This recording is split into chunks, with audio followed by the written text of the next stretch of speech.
legitimate voters. According to Reuters, over the past 5 years, Husted himself stripped some 2 million citizens from the voter rolls in Ohio without cross-check, with Democratic areas twice as likely to be stripped as Republicans. Reuters points out that the neighborhoods that most heavily backed President Obama lost the most voters. The mass disenfranchisement also impacted races for the U.S. Senate. At least 4 Democrats would likely have won seats in Florida, Pennsylvania, Wisconsin, and Missouri that they officially lost.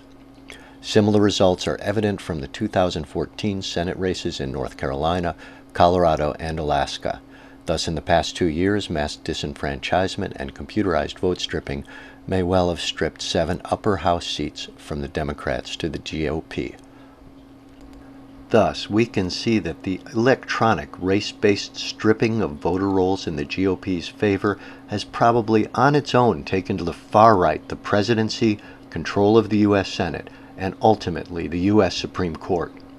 It should be noted that out of disgust with Donald Trump, the GOP multi-billionaire Koch brothers shifted much of their massive financial weight from the presidential race to congressional and other down-ballot contests, where these key Senate seats and others in the U.S. House and state governments were almost certainly impacted. Next part, traditional Jim Crow stripping of voter registration rolls. Alongside computerized techniques, the Republicans have effectively deployed still more traditional Jim Crow tactics to strip Black, Hispanic, Asian American citizens of their ability to vote. In part, these include demands for photo ID, elimination of polling places, narrowing timeframes in which citizens can vote, deliberate distribution of misinformation about voting requirements, non-counting of provisional ballots, failure to send out absentee ballots, intimidation, and widespread confusion at polling places, and much more. In its 2013 Shelby County v. Holder decision, the U.S. Supreme Court gutted protections provided by the 1965 Voting Rights Act, opening the floodgates for Jim Crow-style abuse throughout the electoral system. Numerous reports indicate that citizens were often confronted with photo ID requirements even where they were voided by the courts. As in Ohio 2004, reports indicate many citizens were directed by official websites to polling places that did not actually exist. This year, Ohio Secretary of State John Husted failed to distribute more than 1,050,000 absentee ballot applications to citizens entitled to them. On Election Day, media throughout the U.S. reported the kinds of mass delays and confusion that defined the elections of 2000 and 2004. Said the New York Times, voters nationwide endured long waits in line, malfunctioning voting machines, ill-informed poll workers, and a litany of lesser annoyances on Tuesday, with scattered reports that some voters gave up trying to cast ballots.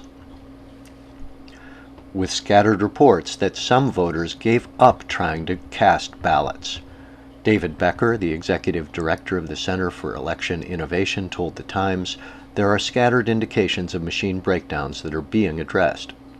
In an editorial the day after the election, the Times lamented that in North Carolina, the state's Republican Party issued a news release boasting that cutbacks in early voting hours reduced Black turnout by 8.5% below 2012 levels, even as the numbers of white early voters increased by 22.5%.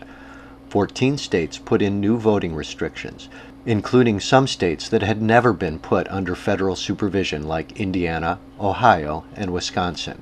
Throughout the U.S., voters with so-called problems in their registration are routinely given provisional ballots, allegedly to be counted later, but the forms are often impossibly complex, with poll workers often failing to count them at the site of a single minor error, such as writing below a line, omitting a middle initial, failing to include a birthday, and much more. Ohio Secretary of State Husted won the right from the U.S. Sixth Circuit Court of Appeals to not count provisional ballots that contain minor mistakes. Thus, tens of thousands of provisional ballots are thus routinely left uncounted, unbeknownst to the voters. More than 115,000 provisional and so-called spoiled ballots from the Ohio 2004 election remain uncounted. Polling indicators. In the lead-up to November 8th, pre-election polls strongly indicated a Clinton victory. Post-election exit polls showed her winning as well, most critically in the swing states whose electoral college votes could give her the presidency. Exit polls are the accepted international standard for indications of election fraud and vote tampering. Eric Bjornlund and Glenn Cowan's 2011 pamphlet, Vote Count Verification, A User's Guide for Funders, Implementers, and Stakeholders. Their work, done under the auspices of Democracy International for the U.S. Agency for International Development, USAID, outlines how exit polling is used to ensure free and fair elections. It adds that U.S.-funded organizations have sponsored exit polls as part of democracy assistance programs in Macedonia, 2005, Afghanistan in 2004, Ukraine in 2004, Azerbaijan in 2005, the West Bank and Gaza Strip in 2005, Lebanon in 2005, Kazakhstan in 2005, Kenya in 2005 and 2007, and Bangladesh in 2009, among other places. In countries like Germany and Switzerland, which use hand-counted paper ballots, exit polls are accurate to a margin of error of less than 1%. Here, the 2016 exit polls were paid for by a major corporate media consortium, as has been standard practice for years. Here they are designed to reflect the actual vote count, within a 2% margin of error nationally. But in the U.S., if exit polls don't agree with official vote counts, they're regularly adjusted to conform to official results, no matter how implausible. This makes fraudulent elections appear legitimate. During this year's Republican primaries, unadjusted exit polls confirmed official vote counts in all cases. In the Democratic primaries, on the other hand, unadjusted exit polls significantly varied from the official outcome in 12 of 26 primaries. All of the errors went in Hillary Clinton's favor in her race against Bernie Sanders. This is a virtual statistical impossibility and suggests a rigged vote count. In the general election against Donald Trump, things went the other way. In 24 of 28 states, unadjusted exit polls also showed Clinton with vote counts significantly higher than the final official outcome. The likelihood of this happening in an election that's not rigged are in the realm of virtual statistical impossibility. In fact, based on the exit polls, the odds against such an unexplained Trump shift are 1 in 13,110 presidential elections. For example, Ohio's exit poll showed Trump and Clinton in a dead heat, 47% for Clinton to 47.1% for Trump. Officially, Trump won with 52.1% of the vote to Clinton's 43.5%. This unexplained and unexpected 8.5% shift for Trump is mathematically impossible. Given the prevalence of other Jim Crow tactics, it's likely the exit polls were impacted by non-white voters in all the key swing states who were given provisional ballots, or they voted electronically, leading them to believe their votes were being counted, even though they were not. In the key Senate races in Florida, Pennsylvania, Wisconsin, and Missouri, exit polls also showed Democratic candidates winning by statistically significant margins, but then losing the official vote count. In 2014, Senate races in North Carolina, Colorado, and Alaska ended with exit polls also showing Democratic Senate candidates winning the popular vote while ultimately losing the official vote count. The odds against this happening in 2 consecutive elections that are not rigged are also astronomical. There's a link to a chart in the text. Electronic flipping.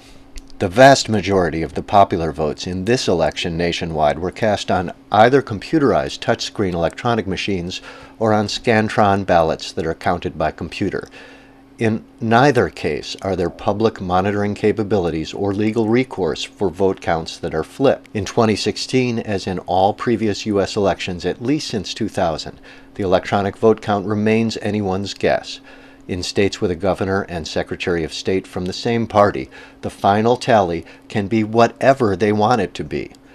Such techniques were used in Florida in 2000 and in Ohio in 2004 to strip voter rolls and flip George W. Bush into the White House.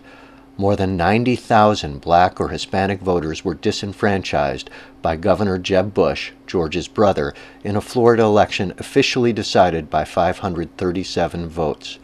More than 300,000 primarily black or Hispanic voters were stripped from voter rolls in an Ohio 2004 election officially decided by 118,775.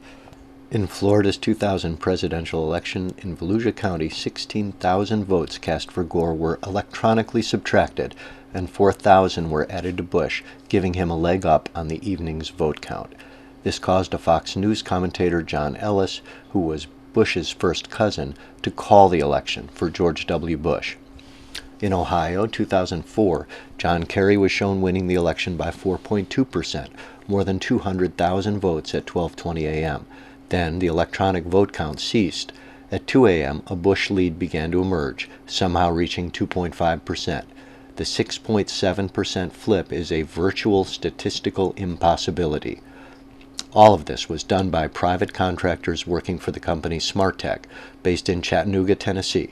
The key information technology specialist in charge of the vote count was Michael Connell, an Akron-based associate of the Bush family, who was hired by the Ohio Secretary of State with a no-bid contract to supervise the state's official vote count. Connell later died in a mysterious plane crash after being deposed in federal court. The fact that electronic voting machines cannot be monitored was voted a most censored story in 2016, with a key interview appearing on Amy Goodman's Democracy Now! Computer black box voting specialist Bev Harris, who uncovered the electronic vote flipping in Florida 2000, has warned this year that a method of fractionated voting could have been easily used to manipulate electronic vote counts. The manipulation could be done by secretaries of state in conjunction with partisan for-profit corporations in ways that are virtually impossible to detect and simply not open to legal challenge. According to Harris, this fraction magic used in county central tabulators could have flipped hundreds of thousands of votes. In Ohio, this year, a new generation of electronic vote scanning machines makes it possible to retrieve electronic images of ballots that have been cast on paper in the order that they were cast. These machines come with an audit log that would detect any illegitimate vote changes by central tabulators. But Secretary of State Husted opted to allow local election boards to leave both security functions, the audit log and the image scanners, turned off. Co-author Bob Fitrakis sued in the Franklin County Court of Common Pleas to have the monitoring functions turned on, but Judge David Kane ruled on Election Day that the election officials need not turn on those security features. While in the U.S. this year, voter turnout dropped to a 20-year low of 55%, Wisconsin, which has Election Day registration, experienced an 82.74% statewide turnout. However, Dr. Richard Hayes Phillips found 5 municipalities in Wisconsin that had 100% voter turnout or more. In 11 other towns and villages, the turnout is alleged to be 95% or higher. In 80 more municipalities in Wisconsin, voter turnout topped 90% or higher. Phillips concluded that either these voter turnout percentages are a historic achievement, unparalleled in my experience, or the unofficial results are not true or correct. Throughout the United States, including the swing states that will decide the presidential outcome in the Electoral College, and in those that have increased the GOP margin in the U.S. Senate, the entire vote count remains an electronic mystery. Millions of dollars would be required to do meaningful recounts in states like Wisconsin, which may well have legitimately gone for Clinton and chosen a Democratic U.S. Senator. Huge sums of money would be required to fund independent investigators to confirm who actually won these public offices as cast, recorded, and possibly manipulated on these electronic machines. So, did the GOP strip and flip the 2016 election? Let's count the ways. There is no doubt that Hillary Clinton won America's popular vote by more than 1 million votes. That popular vote victory will be reversed in an electoral college originally designed to enhance the power of slave owners, now being used for the 6th time to deny the White House to the rightful winner. There is no doubt that more than enough Black, Hispanic, Islamic, and Asian Americans were electronically stripped from the voter registration rolls by cross-check and other means to have given Clinton victories in those swing states that could have swung the Electoral College in her favor. There is no doubt additional Jim Crow tactics meant to further disenfranchise Black, Hispanic, and Asian American, such as stripping away voting times in precincts, denial of absentee ballots, non